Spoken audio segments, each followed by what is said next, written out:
We would like to welcome everyone to the World Potato Congress webinar with Luciana Delgado. The World Potato Congress welcomes you to Australia.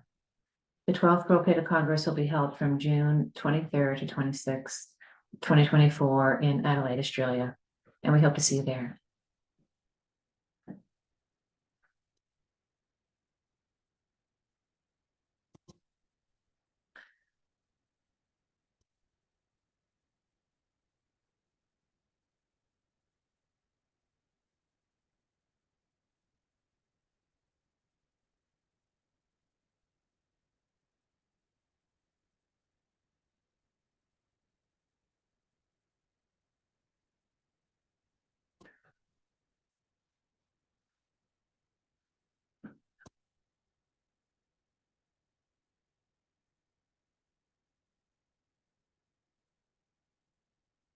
We do ask that you place all of your questions in the question and answer tab.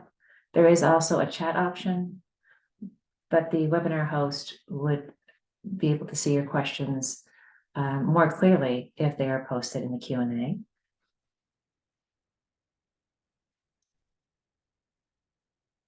The World Potato Congress is a nonprofit organization, and the work that we do under the WPC umbrella is funded in part by these sponsors, and we appreciate your ongoing support.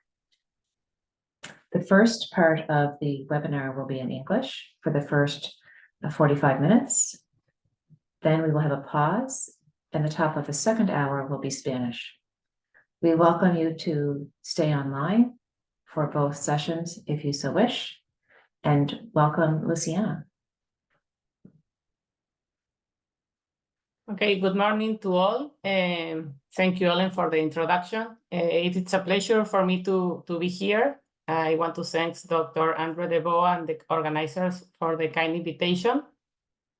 My presentation will focus on the opening the black box of losses in the potato value chain. But before I start my presentation, I would like to congratulate all the potato producers and potato industries for the announcement of the International Potato Day on May 30.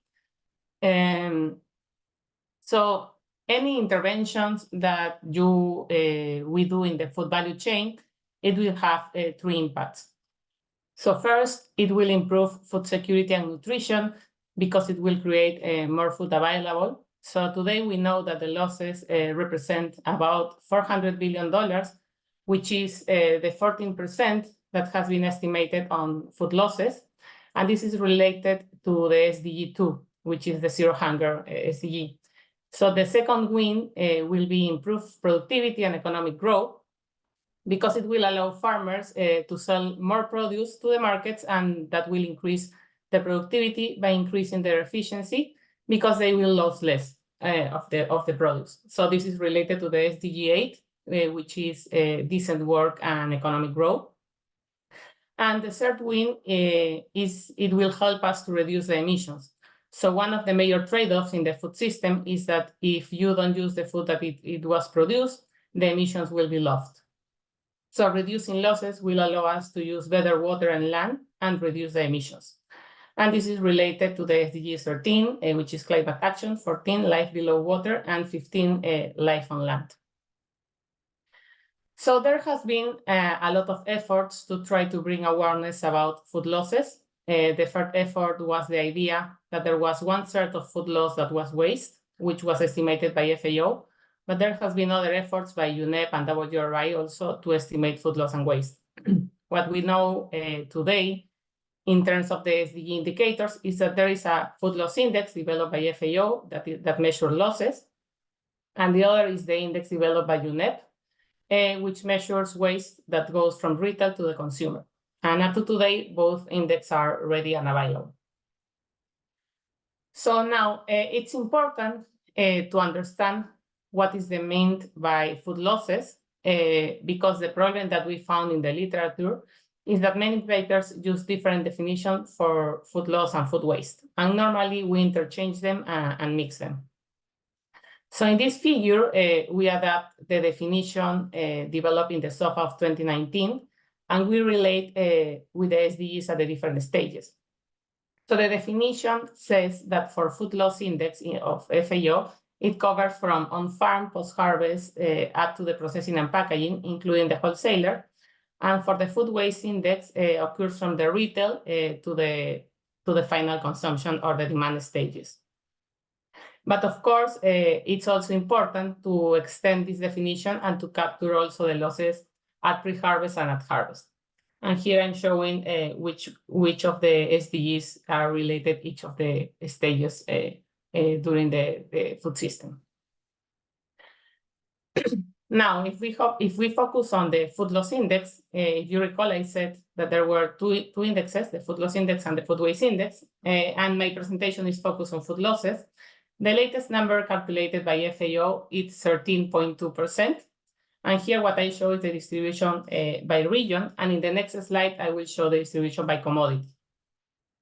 So what it's important to understand is that by region and by commodity, the level of losses it changes.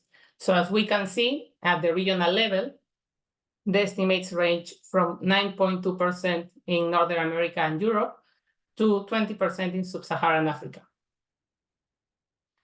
So in this graph, I'm showing the percentage of losses by the commodity group in the different years, in 2016, 2020, and 2021.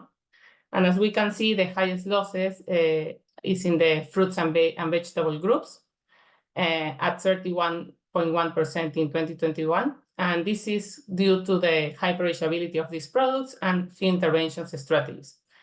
And the lowest is in the cereals and pulses group at 7.2% in 2021. And this could be due to the lower perishability because are dry grains. And because these ones are food security crops, some more interventions for losses reduction focus here. And here is the group of roots, tubers, and oil bearings that where the losses are around 12%.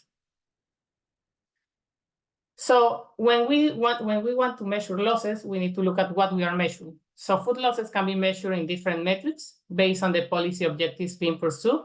So for example, from a nutritional point of view, it makes sense for food losses percentages to be reported in caloric units or using the caloric content of the diverse foods.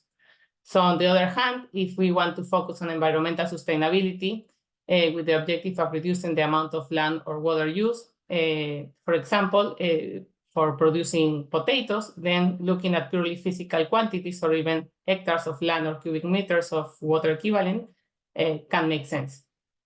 So overall, different food loss metrics have different purposes. So we can measure losses in quantity versus quality, in percentage of total losses, harvest or potential production, edible versus unedible, etc.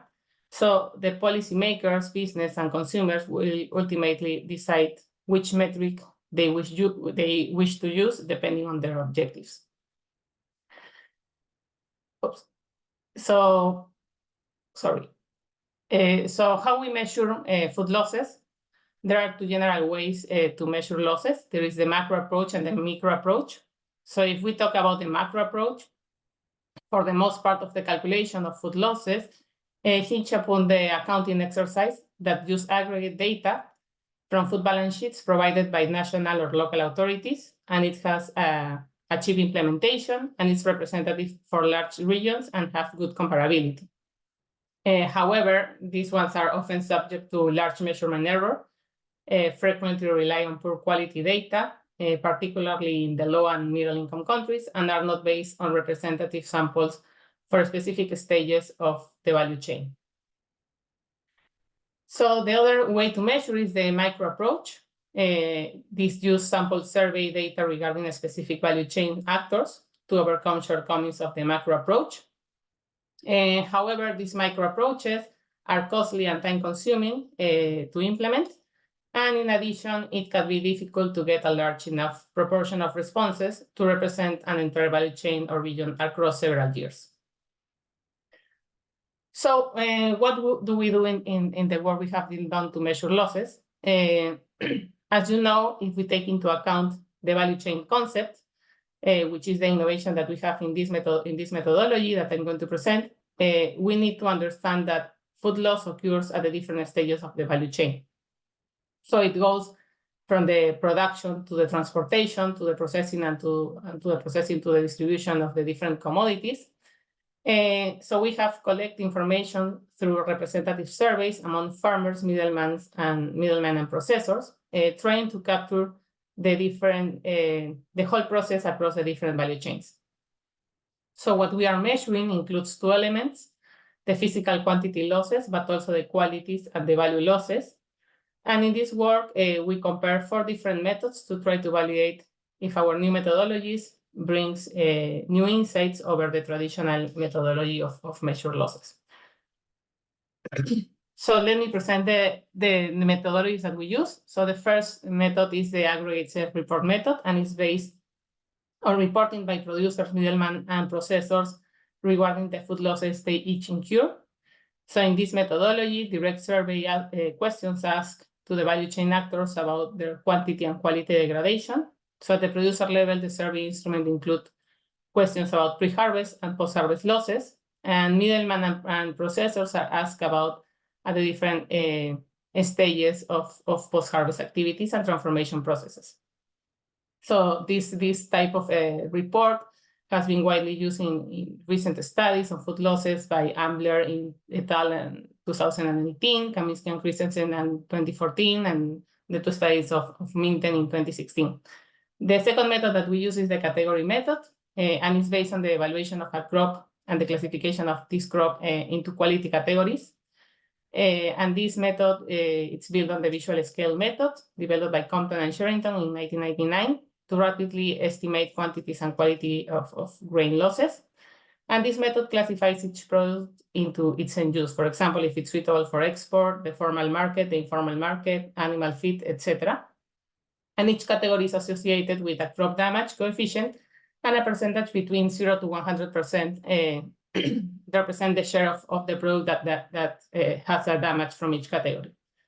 Then we have the attribute method, and this method is based on the evaluation of a crop according to inferior visual, tactile, and olfactory product characteristics. And the price method, the last one, is based on the reasoning that higher or lower values of a commodity reflect higher or lower qualities. So the categories and attributes were identified and established prior to the data collection in collaboration with commodity specialists, local experts, and value chain actors, and vary or change according to the specificities of the commodity and the country. So for example, in Peru and Ecuador, we work with potatoes, and we categorize the crop damage and crop attributes with the help of the International Potato Center. And for Peru, we work with, and in both countries, we work with 6 quality categories and 11 attributes. 9 attributes in quality of potatoes. Okay, so for the data collection, we have developed detailed surveys across the different components of the value chain and specific to the different commodities. These surveys allow us to quantify the extent of the losses across the value chain before the consumption, using consistent approaches that are comparable across commodities and regions. So they also enable us to characterize the nature of food loss, specifically the production stages and the particular processes at which losses is incurred. And the richness of the data allow us to provide estimates using the 4 alternative methodologies. Okay, so now let me show some examples of where the methodology has been validated. So these are some of the countries that I'm going to present today. So we work in Peru and Ecuador potatoes. In Honduras and Guatemala, we work beans and maize, teff in Ethiopia, and wheat in China. So we adapt our instrument for the specifications of each crop and country. So in a stratified random setup, we sample a moderate number of factors per segment in each country. And up to today, we apply this methodology in 10 countries and 7 different commodities. And we are planning to expand it. So now I'm going to show some results of the implementation of the methodologies from the different countries.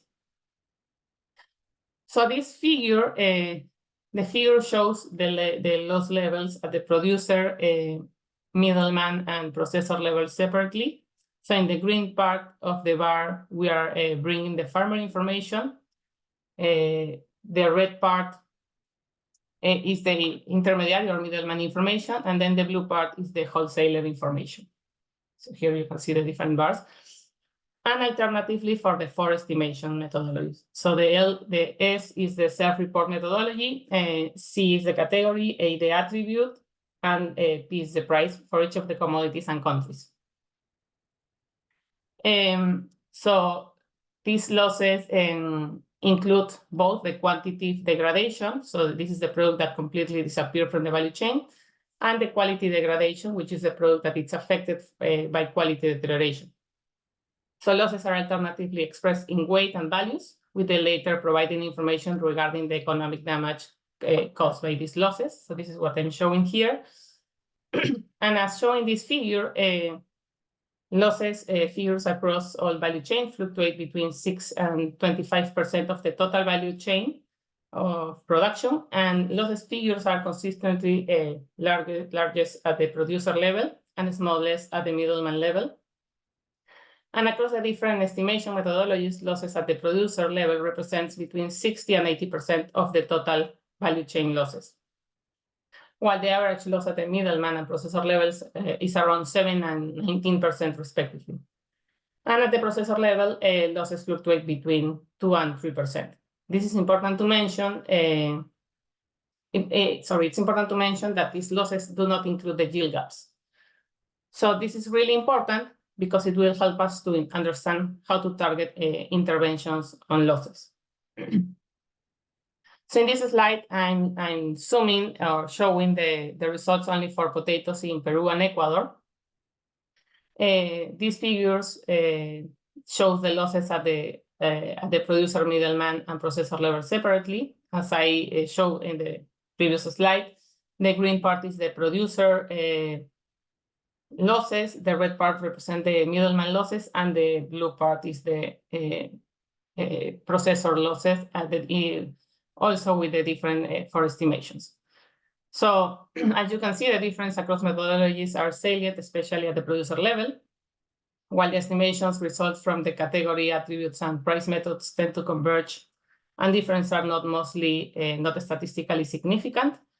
And the aggregate self-report method reports systematically statistically different lower losses figures.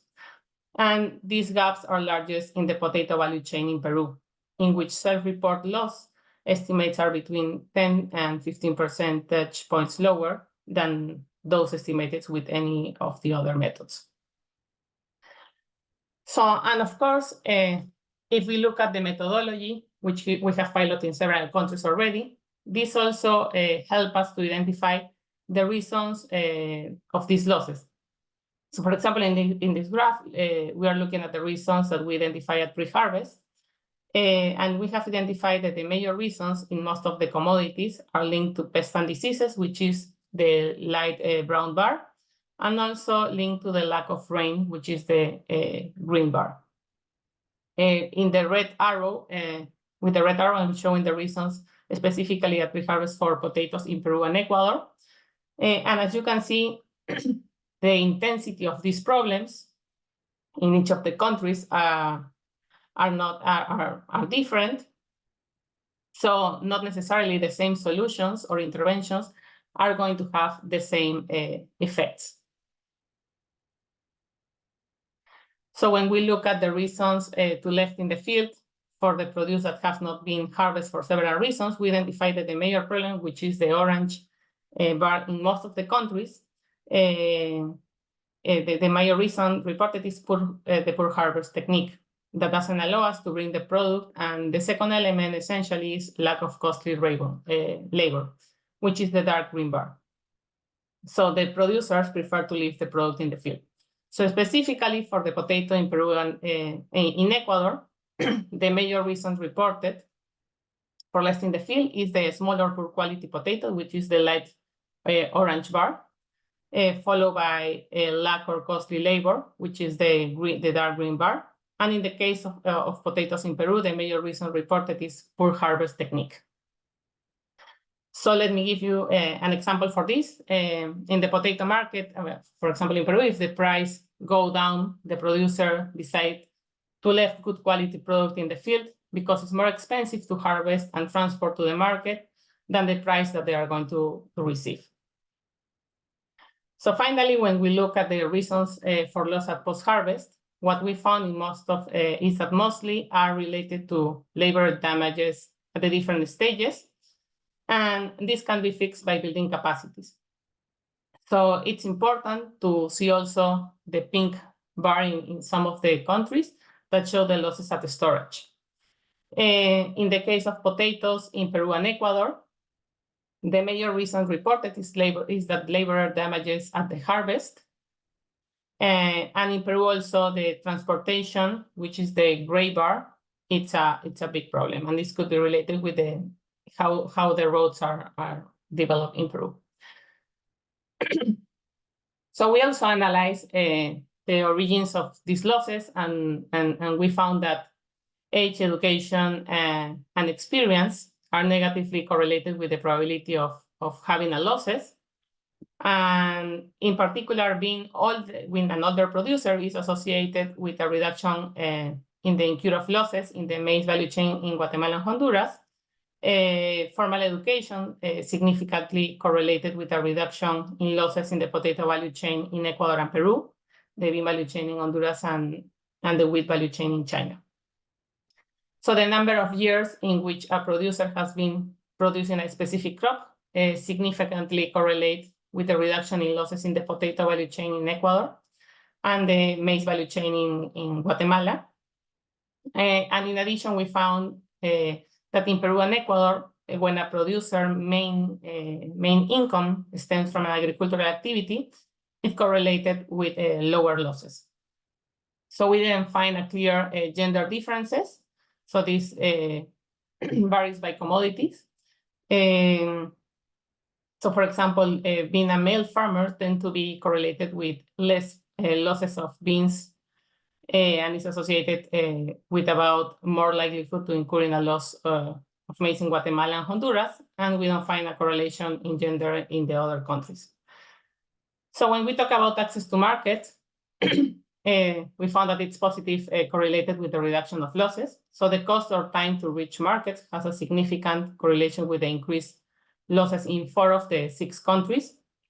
So in Peru, Guatemala, Ethiopia, and China, the absence of markets can represent important limitations for farmers. So farmers in these countries decide not to market or even harvest all the produce because of their high cost relative to the market price.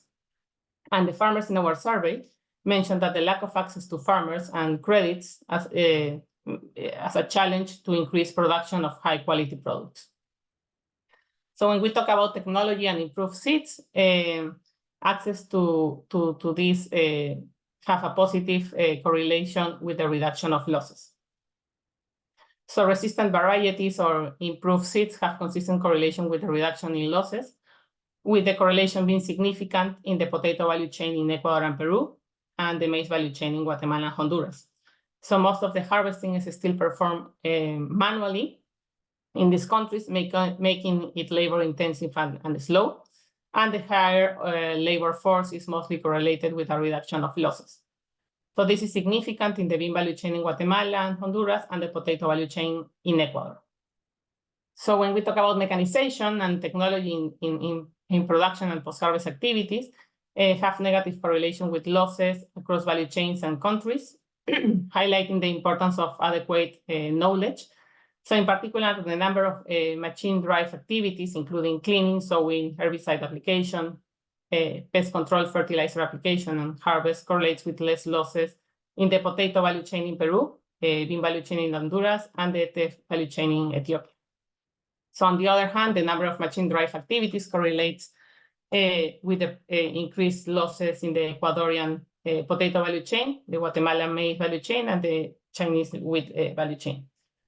So the mechanization of harvesting tools considerably affect losses. For example, traditional hoes damage potatoes during the harvest. In Peru, new mechanized tools are used to reduce this damage. So the use of both the tractor and the lampa has a correlation with a significant reduction of the share of potatoes lost during the harvest. And the potato value chain in Ecuador is more traditional, with very few mechanical tools used. So so our three new methodologies that aim to reduce measurement error are consistent across them. So we address the existing measurement gap by developing and testing three new methodologies that aim to reduce measurement error and that allow us to assess the magnitude and main drivers of food loss. So the method account for loss from pre-harvest to product distribution and include both quantity and quality deterioration. So the self-report measures seems to consistently underestimate food loss. So differences across methodologies are salient, especially at the producer level, while the estimations result from the three methods we implement are close and the differences are mostly not statistically significant.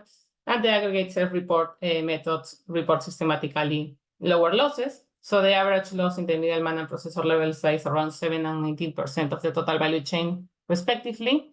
And the presence of pest, lack of rainfall, and lack of appropriate post-harvest technologies and access to market seems to be the major factors behind the losses identified in our study. So as I initially stated, there were three wins in the reduction of losses. One, of course, is more production and productivity. But there was also the gain of using the natural resources more efficiently, and food loss and wasting food impacts the current and future availability of these increasing scarce in water, land, energy, and labor and capital. So especially today that we are facing significant challenges because of this climate crisis that we are living, and also in terms of the higher prices, is essential that we use our resources in an efficient way. So now it's also to understand where the reduction should occur and where there would be the major benefits for the producer and where would be the major benefit for the consumers. So if we look at where to tackle the losses, we can do it at the production level, at the post-harvest, at the processing, at the wholesale, or at the different at the consumption level. And what this graph is trying to show is that depending on where we do the interventions, the effects could be different. So, for example, if we do the interventions, are done at the producer level, we will see that we will have lower prices because there will be more food that before was lost, and that will benefit the consumers. And if the intervention is done at the consumer level, we will see that the demand shrinks, the production falls, and this will affect the income of the producers. So, as I have explained, first, we have a problem of accurate information, and there are efforts going, like the one I'm going to show in the coming slides, that we are working, and there are many other efforts that we need to scale up these efforts so that we can make the aggregate number compatible with the disaggregate micro numbers that allow us to identify where the losses occur. Second, there is only scarce evidence regarding the source of the causes of the losses. And again, our method tries to capture that, and we need to keep improving. So that's why we have decided with FAO to develop an app that uses this information so that we can cross-source information of this type that we are collecting, so we can have more information of more households or producers to clearly identify where the losses occur in the value chain.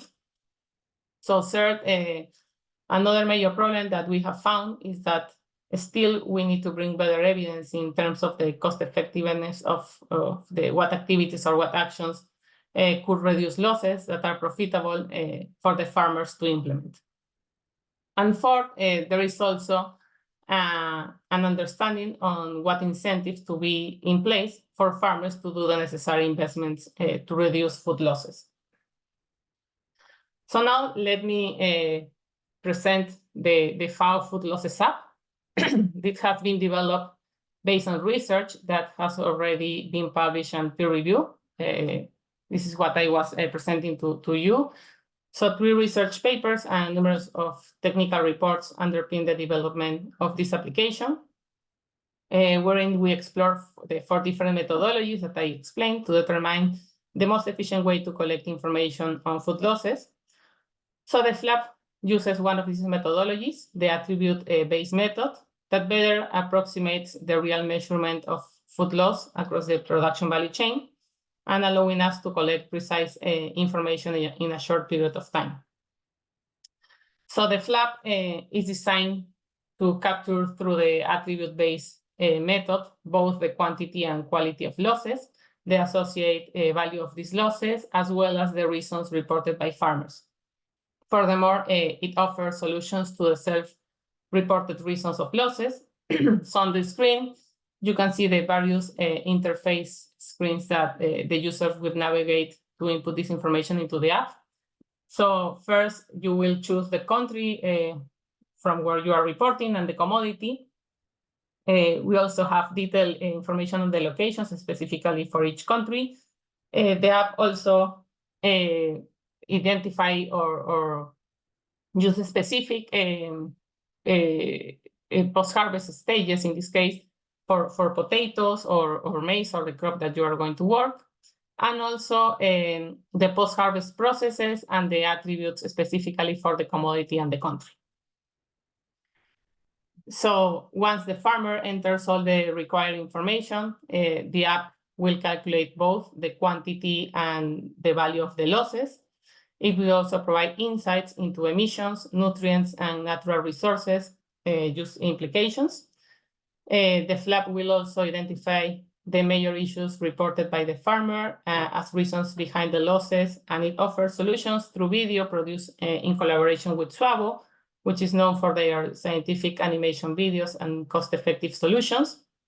So this will empower farmers to learn how to address the identified problems effectively. So the FLAP is designed to increase access to information on losses for farmers, companies, producer associations, and cooperatives. It will support farmers in identifying the major reasons for losses and provide solutions based on scientific evidence. The FLAP will enable the cross-sourcing of information from farmers, enhancing FAO's ability to analyze where losses occur at the farm level.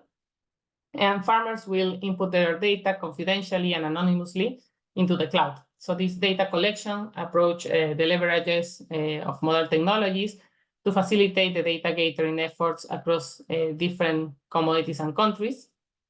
So currently the app covers 10 countries and 7 commodities. However, we anticipate the expansion as we collect more information and respond to user demands. So ultimately to supporting the achievement of the SDG 12.3. So now let me summarize my major conclusions. So not all the food loss and waste reductions are created equal in terms of impact and varies country by country and region by region and commodity by commodity. And second, it's difficult to manage what you cannot measure. It's very important to measure the level of losses, especially to identify where are the hotspots. And third, the food security will be technically cheaper to bring innovations needed in low-income economies to reduce losses upstream.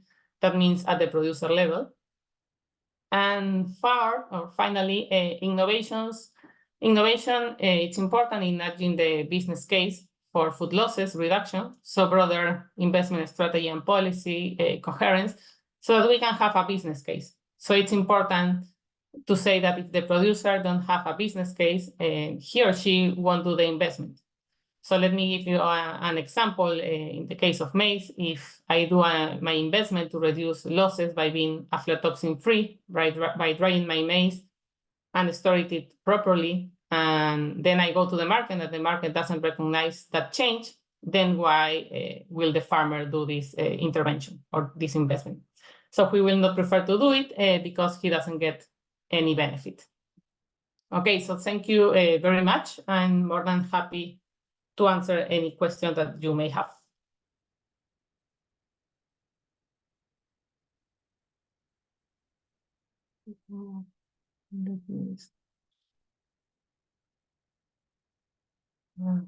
Okay, so I have 2 questions.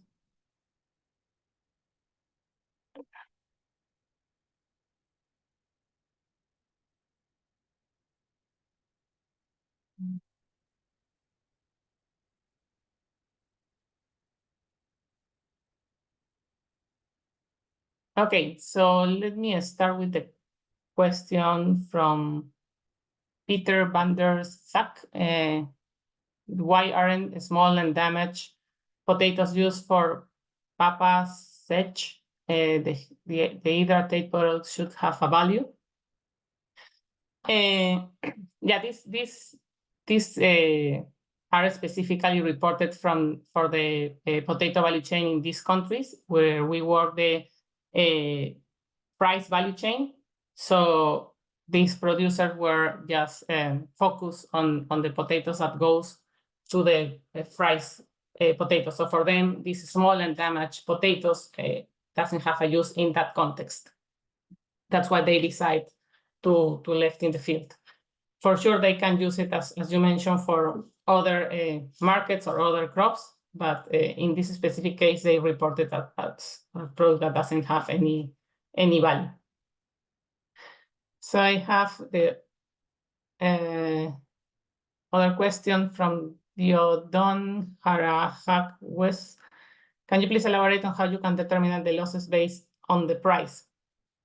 So, okay, we work on the idea that if a price have high prices is because have a high value, or if have a low price have a low quality.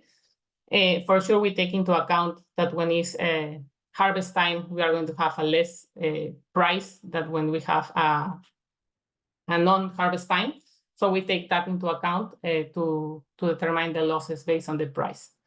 Then where to find the slides in the presentation?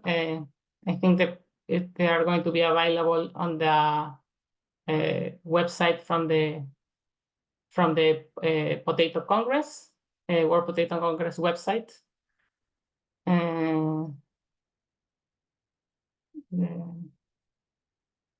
Then I have a question from Derek Rolston. Did you find much loss in potatoes during storage in Africa?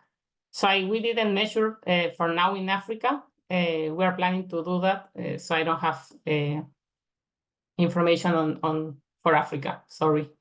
Then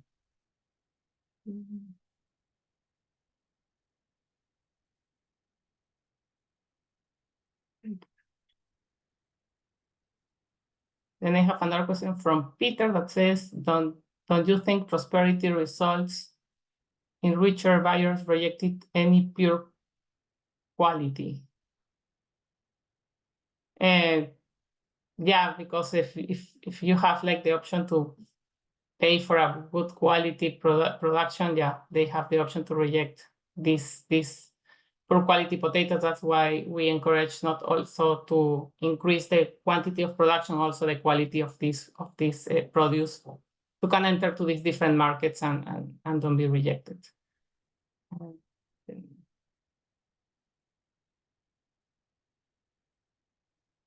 Okay. Those are the questions that I have for now.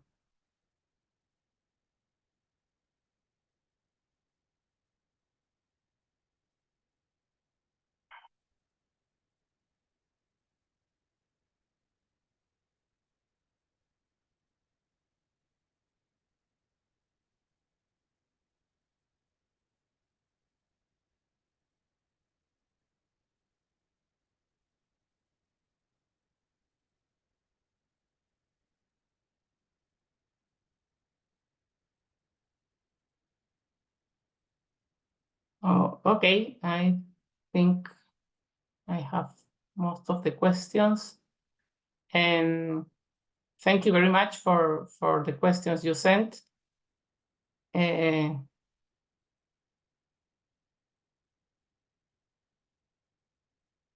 I think we can stop here.